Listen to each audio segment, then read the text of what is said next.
काय सांगाल जमील भाई, मनसेने आज गांधीगिरी करत सुप्रीम कॉलनीतील खड्डे बुजवण्याचं काम केलेलं आहे? निवेदनाचं काम महाराष्ट्र नवनिर्माण सेनेच्या मार्फत संपलेलं आहे असं आपण गृहीत धरायला हरकत नाही. कारण निवेदनाचा कागद हा फक्त जातो आणि कुठल्याही अधिकाऱ्याकडून त्याला केराची टोपली दाखवली जाते असा आमचा अनुभव आहे. महाराष्ट्र नवनिर्माण सेनेने आता असं ठरवलं आहे की ज्या ज्या ठिकाणी ज्या ज्या समस्या असतील तिथे स्वतः जाऊन श्रमदान करावं किंवा लोकसहभागातून ते काम करून द्यावं, जेणेकरून प्रशासनाला जाग येईल. जनतेच्या मनामध्ये थोडासाही संताप येत नाही याचंही वाईट वाटतं. आम्ही जळगावकर जनतेला सांगू इच्छितो की तुम्ही एवढे शोषिक होऊ नका. प्रशासनाने हे सगळी कामं करावी ही प्रशासनाची नैतिक जबाबदारी आहे. ही नैतिक जबाबदारी आमदारांची आहे, ही नैतिक जबाबदारी खासदारांची आहे. आणि या सगळ्या भागांकडे जसं आत्ता आमचे श्रीकृष्ण मेंगळे म्हटले की हा भाग पूर्ण दुर्लक्षित आहे, दुर्गम आहे. हो, खरोखरच जळगावपासून आपण दुर्गम विभागात आहोत का? आणखी जर आपण पुढे गेलो तर आपल्याला स्वतःला लाज वाटते की आपण जळगाव शहरामध्ये आहोत का? खेड्यापाड्यांमध्ये सुद्धा चांगल्या वस्त्या आणि चांगले रस्ते झाले असतील, पण जळगावची जी उपनगरं आहेत त्याची परिस्थिती अतिशय विदारक आणि भयान आहे. त्याच्याकरता महाराष्ट्र नवनिर्माण सेना स्वतःहून पुढे जाऊन श्रमदानाने लोकसहभागातून अशा प्रकारची कामं करीत राहील अशी ग्वाही आम्ही जळगावकरांना देतो. आम्ही जळगावकर जनतेला सुद्धा आवाहन करतो की अशा या सगळ्या आमच्या लोकसहभागाच्या श्रमदानामध्ये आपणही सहभागी व्हावं अशी विनंती करतो.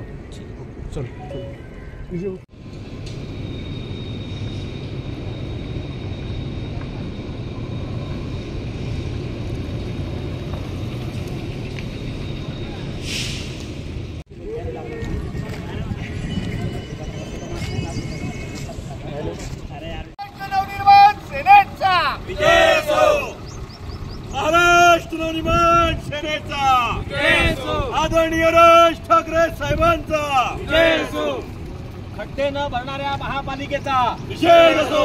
खड्डे न भरणाऱ्या महापालिकेचा निषेध असो. चला येऊ द्या भाऊ.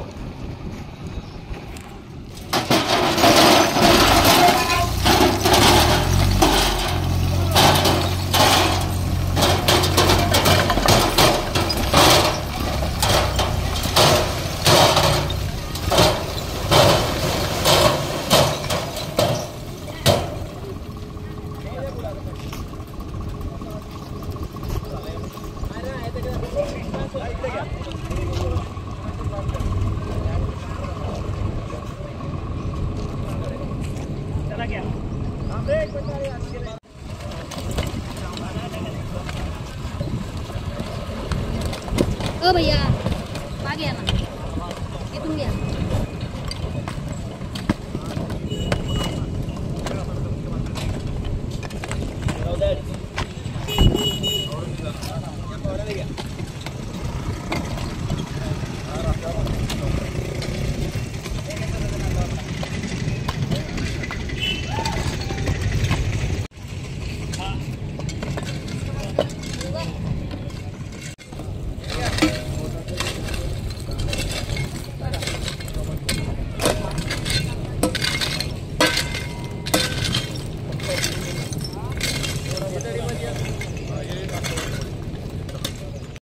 आता काय सांगाल, आज आपण इथे खड्डे बुजवण्याचं आंदोलन केलेलं आहे? सन्माननीय राजसाहेब ठाकरेच्या आदेशानुसार चांगलं काम दिसेल तिथं अभिनंदन करा आणि चुकीचं काम दिसेल तिथे लात मारा असा आम्हाला आदेश असतो. त्या आदेशाप्रमाणे आपल्या पाठीमागं दिसत असेल एक अपार्टमेंट उभा आहे, तर तिकडे इथून 400 मीटरपर्यंतचा हा रस्ताच अस्तित्वात नाही असं सांगण्यात येतं.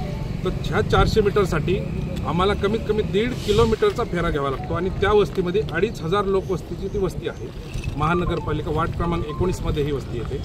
आणि दुसरा विषय, उजाड कुसुंब्याला जाणारा रस्ता 5 वर्षापासून खडीकरण करून ठेवलेला आहे. ते आजपर्यंत तिथं त्यांना डांबरही भेटलं नाही. अर्ध जळगाववरी रस्ते झाले पण इकडे कुणीही लक्ष देत नाही. जो बी दुर्गम भाग आहे जळगाव शहरातला, 4 कोपरे असतील, 4 कोपऱ्यांना हीच समस्या दिसते.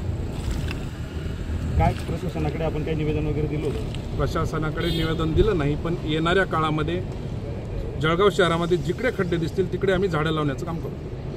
आपलं नाव? श्रीकृष्ण मेंगडे, उपमहानगराध्यक्ष जळगाव मनसे.